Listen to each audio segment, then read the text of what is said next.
Assalamualaikum warahmatullahi wabarakatuh.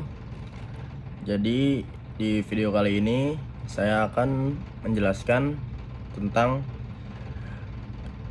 kasus pelanggaran hak dan pengingkaran kewajiban di Indonesia bab 1. Yang pertama ada makna dan kewajiban warga negara. Hak merupakan semua hal yang diperoleh untuk didapatkan. Hal tersebut dapat dibentuk kewenangan atau kekuasaan untuk melakukan sesuatu. Setiap hak yang diperoleh merupakan akibat dari dilaksanakannya kewajiban. Dengan kata lain, hak baru bisa diperoleh apabila kewajiban sudah dilakukan. Misalnya, seseorang pegawai berhak mendapatkan upah apabila sudah melaksanakan tugas atau pekerjaan yang dibebankan kepadanya. Hak asasi manusia adalah hak yang melekat pada diri setiap pribadi manusia. Oleh karena itu, hak asasi manusia itu berbeda dari pengertian hak warga negara. Hak warga negara merupakan seperangkat hak yang melekat dalam diri manusia. Dalam kedudukannya sebagai anggota dari sebuah negara, hak asasi sifatnya universal, tidak terpengaruh status kewarganegaraan seseorang. Akan tetapi hak warga negara dibatasi oleh status kewarganegaraannya. Yang pertama ada makna hak.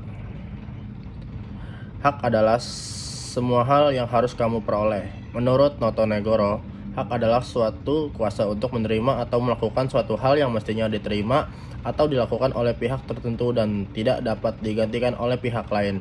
Pada prinsipnya dapat dituntut secara paksa olehnya. Yang kedua ada makna kewajiban. Makna kewajiban adalah segala sesuatu yang harus dilaksanakan. Oleh karena itu, laksanakan segala kewajiban yang ada pada dirimu. Laksanakan kewajiban dengan penuh tanggung jawab. Yang ketiga, ada makna warga negara. Warga artinya peserta, anggota dari suatu organisasi atau perkumpulan. Warga negara artinya anggota dari suatu negara.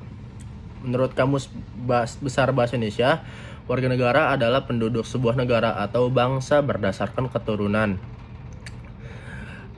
tempat kelahiran dan sebagainya yang mempunyai kewajiban dan hak penuh sebagai seorang warga negara dari negara tersebut.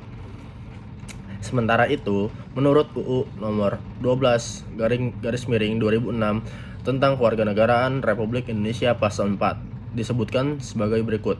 Warga negara Indonesia adalah A. Setiap orang yang berdasarkan peraturan perundang-undangan dan berdasarkan perjanjian pemerintah Republik Indonesia dengan negara lain sebelum undang-undang ini berlaku sudah menjadi warga negara Indonesia. Yang ke B, anak yang lahir dari perkawinan yang sah dari seorang ayah dan ibu warga negara Indonesia. Yang C, anak yang lahir dari perkawinan yang sah dari seorang ayah warga negara Indonesia dan ibu warga negara asing. Lanjut. Yang B, substansi hak warga negara. 1. Hak warga negara menurut Undang-Undang Dasar 1945 dibagi menjadi 12. Yang pertama ada hak atas kewarganegaraan. Yang kedua ada hak persamaan dalam hukum dan pemerintahan. Yang ketiga ada hak atas pekerjaan dan penghidupan yang layak. Yang keempat ada hak bela negara. Yang kelima ada hak berserikat, berkumpul dan berpendapat. Yang keenam ada hak kebebasan beragama. Yang ketujuh ada hak mempertahankan negara. Yang kedelapan ada hak mendapatkan pendidikan. Yang kesembilan ada hak mengembangkan kebudayaan. Yang ke-10 ada hak ekonomi atau kesejahteraan sosial. Yang ke-11 ada hak mendapatkan jaminan sosial. Yang ke-12 atau terakhir ada hak asasi manusia. Lanjut nomor 2, hak warga negara dalam peradilan. Setiap warga negara Indonesia memiliki hak yang sama dalam proses peradilan.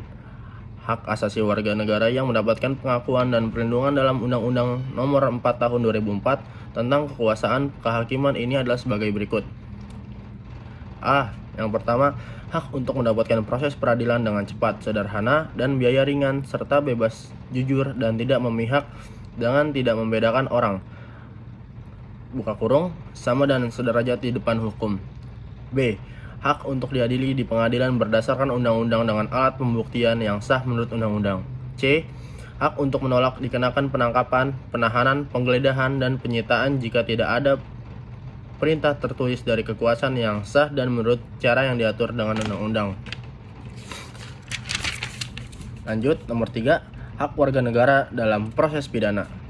Undang-Undang Nomor 8 Tahun 1981 tentang hukum acara pidana memuat hak-hak yang berhubungan dengan hak-hak warga negara berkenan dengan proses perkara pidana. Hak-hak tersebut antara lain: A. Hak untuk segera diperiksa, diajukan ke pengadilan dan diadili. B. Hak untuk mempersiapkan pembelaan yang terdiri atas 1.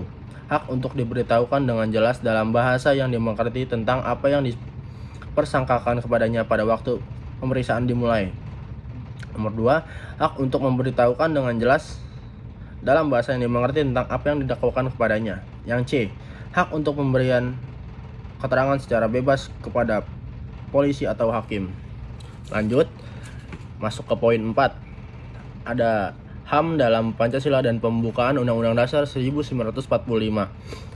Setiap sila di dalam Pancasila memiliki pandangan tersendiri, akan tetapi tetap bermaksud menekankan HAM.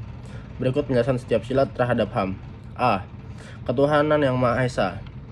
Pertama, sila pertama ini juga merupakan causa prima atau sebab pertama sebagai asal dari segala kehidupan yang mengajarkan 1. Persamaan, 2. Keadilan, 3. Kasih sayang, dan keempat, kehidupan yang tentram. Yang ke B, kemanusiaan yang adil dan beradab. Kemanusiaan berarti pengakuan manusia sebagai individu dan makhluk sosial. Sebagai individu, manusia berhak menikmati haknya dan mempertahankan diri dari berbagai gangguan, baik dari dalam maupun dari luar. Sila kedua merupakan sila yang sangat banyak sangkut pautnya terhadap hak-hak dasar manusia. Sepertinya 1. Hak untuk tidak diperbudak, 2. Hak untuk tidak dianiaya, dan 3. Hak pengakuan sebagai manusia pribadi, 4. Hak untuk tidak ditangkap, dan 5. Hak untuk tidak ditahan. Selanjutnya, poin C, Persatuan Indonesia. Kebangsaan ini harus bersifat persahabatan universal dengan bangsa-bangsa lain dalam suatu persamaan derajat dan menghormati anti-imperialisme dan kolonialisme. Sila ketiga mengamatkan kewajiban setiap warga negara untuk 1. Menempatkan kepentingan bangsa dan negara di atas kepentingan pribadi atau golongan. 2. Sanggup dan rela berkorban untuk bangsa dan negara. 3. Mencintai tanah air dan bangsa Indonesia. 4. Mengembangkan persatuan Indonesia atas dasar Bhinneka Tunggal Ika. Serta 5. Mengajukan pergaulan demi persatuan untuk kesatuan bangsa. Lanjut, D. Kerakyatan yang dipimpin oleh hikmat kebijaksanaan dalam permusyawaratan atau perwakilan. Kedaulatan rakyat dalam bentuk hak asasi manusia seperti 1. Hak mengeluarkan pendapat, 2. Hak berkumpul, 3. Hak ikut serta dalam pemerintahan, 4. Hak ikut jabat jabatan negara, 5. Hak kemerdekaan pers. Lanjut, poin E. Keadilan sosial bagi seluruh rakyat Indonesia. Dalam hal ini, setiap orang dapat menikmati kehidupan dan layak juga kehormatan sebagai manusia dalam arti tidak ada ketimpangan dalam kehidupan dan kesetaraan, serta kesempatan yang sama dalam mendapatkan nafkah dan jaminan hidup. Dengan data lain, dalam sila kelima HAM diwujudkan dengan bentuk sebagai berikut: 1. Hak milik, 2. Hak atas jaminan sosial, 3. Hak pekerjaan dan mendapatkan upah, serta 4. Hak kesehatan. Lanjut, poin selanjutnya, poin kelima dari HAM dalam TAP MPR. Adapun cakupan HAM menurut ketetapan MPR adalah sebagai berikut. Yang poin A, hak untuk hidup pasal 1, hak berkeluarga dan melanjutkan keturunan pasal 2, hak mengembangkan diri pasal 3 sampai 7, hak keadilan pasal 12, hak kemerdekaan pasal 13 sampai pasal 19. F, hak atas kebebasan informasi pasal 20 sampai pasal 21, hak keamanan pasal 22 sampai pasal 22 sampai pasal 26, hak kesejahteraan pasal 27 sampai pasal 33. Nomor 6, hak dan kewajiban warga negara dalam praksis praksis sila-sila Pancasila. Lanjut, poin C, substansi kewajiban warga negara, yang ada 6. Yang pertama membayar pajak. Lalu yang kedua ada kewajiban menaati hukum dan pemerintah. Yang ketiga kewajiban membela negara. Yang keempat ada kewajiban menghormati hak asasi manusia. Yang kelima kewajiban tunduk pada pembatasan yang ditetapkan oleh undang-undang. Yang keenam kewajiban dalam upaya mempertahankan negara. Lanjut, poin D, kasus-kasus pelanggaran hak dan peningkaran kewajiban warga negara. 1. Pelanggaran hak warga negara. Penetapan hak warga negara adalah hal mutlak yang harus mendapatkan perhatian khusus dari negara. Sebagai jaminan dijunjung tingginya sila kelima, yaitu keadilan sosial bagi seluruh rakyat Indonesia. Pengakuan hak sebagai warga negara Indonesia dalam konsepnya mendorong terciptanya suatu masyarakat yang tertata baik. Namun, dalam praktik atau kenyataan masih ada hak warga negara yang belum mendapatkan pengakuan akan hak-hak tersebut secara utuh. Misalnya, hak warga negara untuk mendapatkan penghidupan yang layak. Tentunya jika melihat kondisi rakyat di negara Indonesia ini, hal itu menjadi impian semata.